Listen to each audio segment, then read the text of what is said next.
Alo, chào Vinh, xin chào các bạn. Hôm nay thì mình chia sẻ cái món bánh trung thu thập cẩm với gà xé nha. Món bánh truyền thống đơn giản cho dịp Tết Trung thu này thì ai cũng sẽ thực hiện được ngay tại nhà. Lớp vỏ bột thì mềm nè.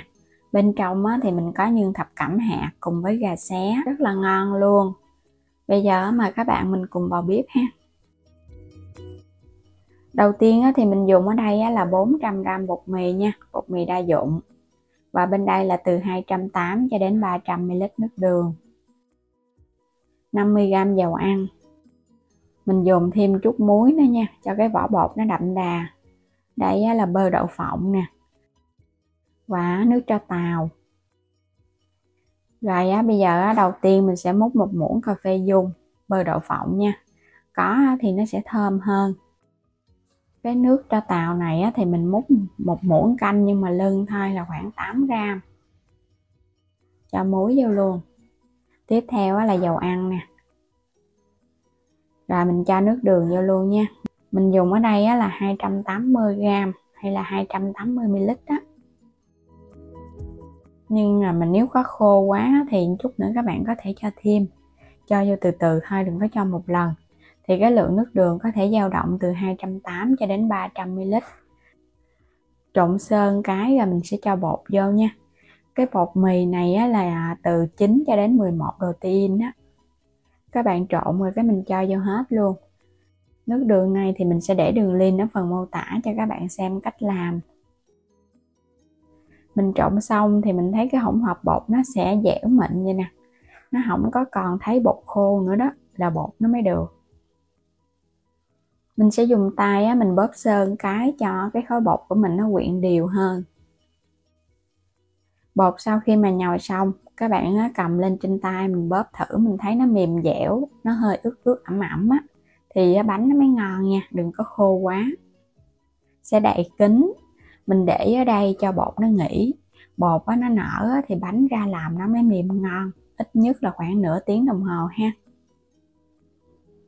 Phần nhân thì mình dùng tất cả các nguyên liệu ở đây. Các bạn xem thêm, mình sẽ để chi tiết ở phần mô tả video. Nhân thập cẩm thì nó hơi cầu kỳ chút xíu, chính là cái phần nhân để làm bánh.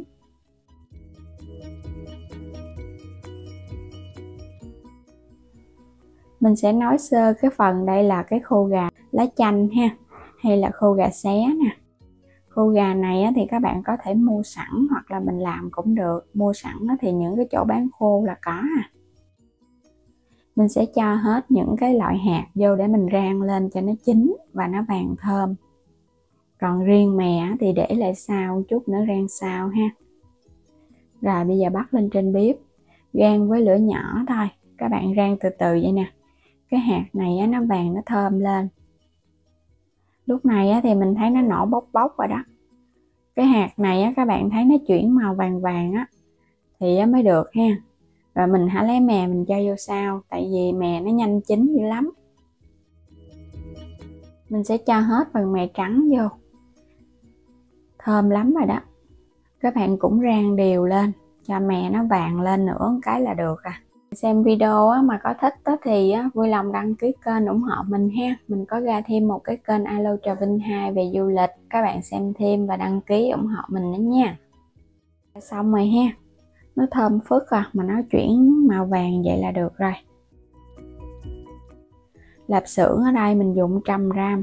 Lạp xưởng này thì các bạn chọn cái loại mà vừa nạc vừa mỡ nó mới ngon nha. Đừng có nạc quá nó cũng dễ bị khô lắm. Mình sẽ cắt nhỏ nhỏ ra. Xong rồi cái cắt hạt lựu lại cho nó đều đều, để vô nhân thì phần bánh của mình nó mới đều. Mình sẽ cho hết phần lạp xưởng vào trong chảo, mình chiên áp chảo. Và để cho nó thơm ngon thì mình thêm một muỗng canh mỡ heo nha.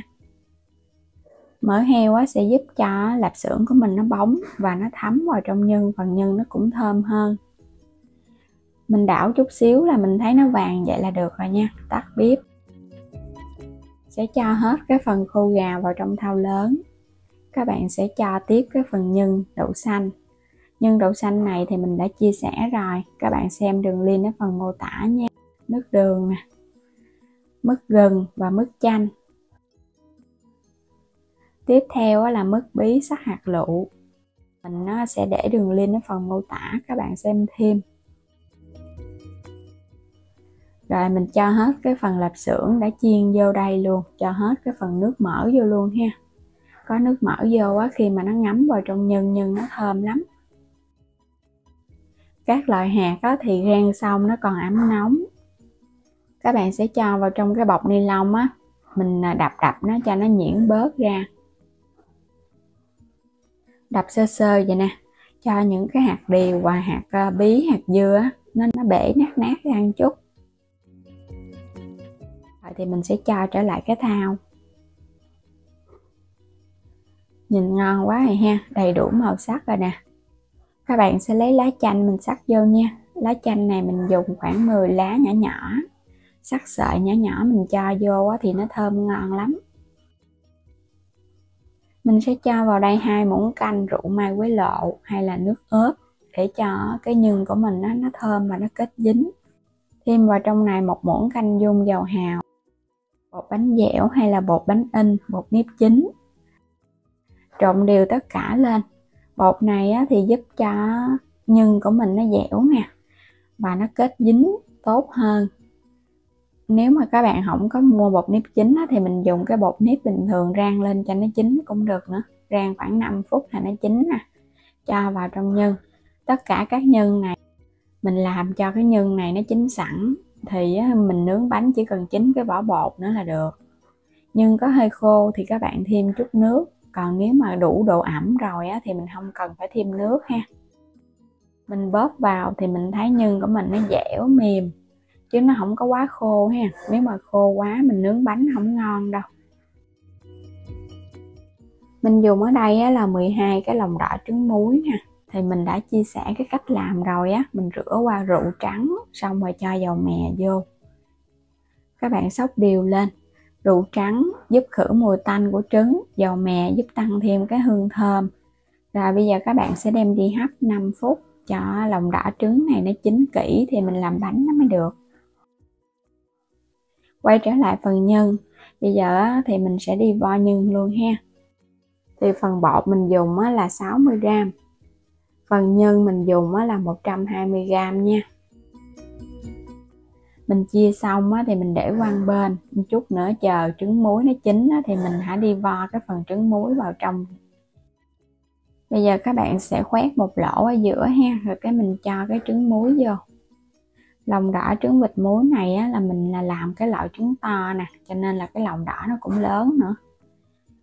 Mình hấp 5 phút hoặc là mình nướng 5 phút cũng được. Rồi vo cho nó tròn trở lại nữa. Cho trứng muối vô các bạn nhớ bóp cho nó chặt một chút ha, để cho nó dính.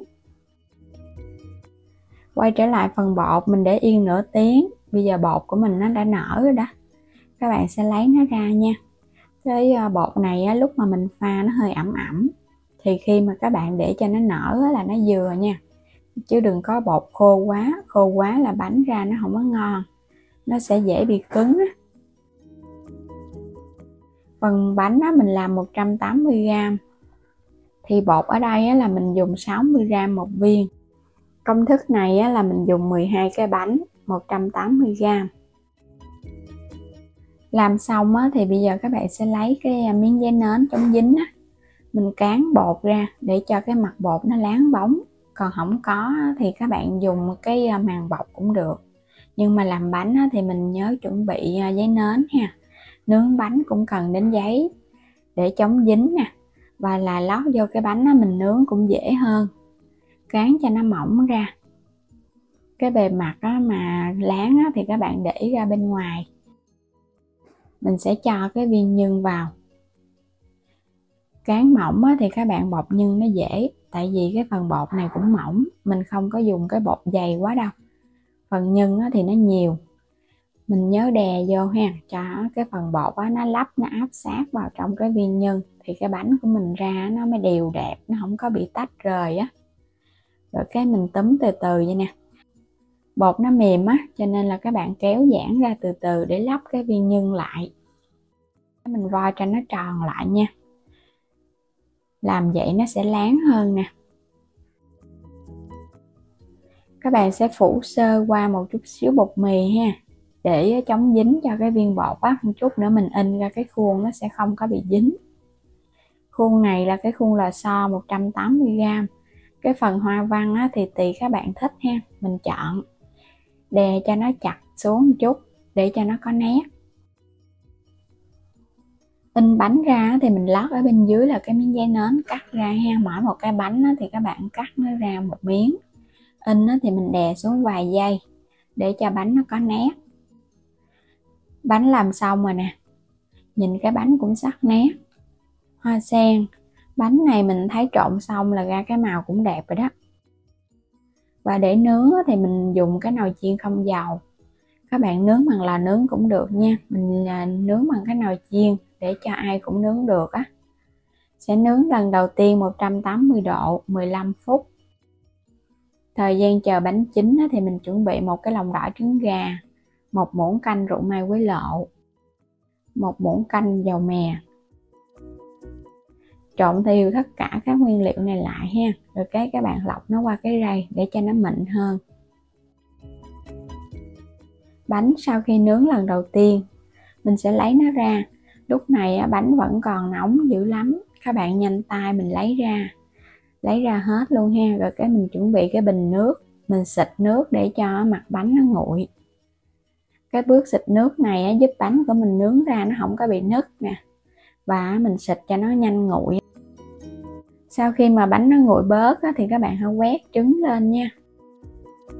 Mình quét đều hết một lớp mỏng trứng ở trên bề mặt bánh. Xong rồi sẽ cho vào nướng lần 2 ha. Nướng lần 2 160 độ 10 phút. Nướng xong hết lần 2 thì cái mặt bánh ở dưới nó hơi trắng cho nên là mình cho vào trong chảo nướng lửa nhỏ thêm 5 phút nữa cho mặt bánh nó vàng. Đây là phần bánh mà mình đã nướng xong hết rồi, cái mình để được 4 tiếng đồng hồ. Tại vì làm xong là buổi trưa rồi mình để giờ để đến buổi chiều rồi đó các bạn. Bánh của mình nó sẽ có cái màu hấp dẫn rồi nè. Nhưng mà lúc này bánh vẫn còn cứng nha. Đối với cái nhân thập cẩm thì các bạn phải để 2 ngày, vỏ bánh nó mới mềm ngon. Và cái đế bánh mình nướng thêm chảo nó cũng đẹp nè. Sẽ cắt bánh ra cho các bạn xem nha.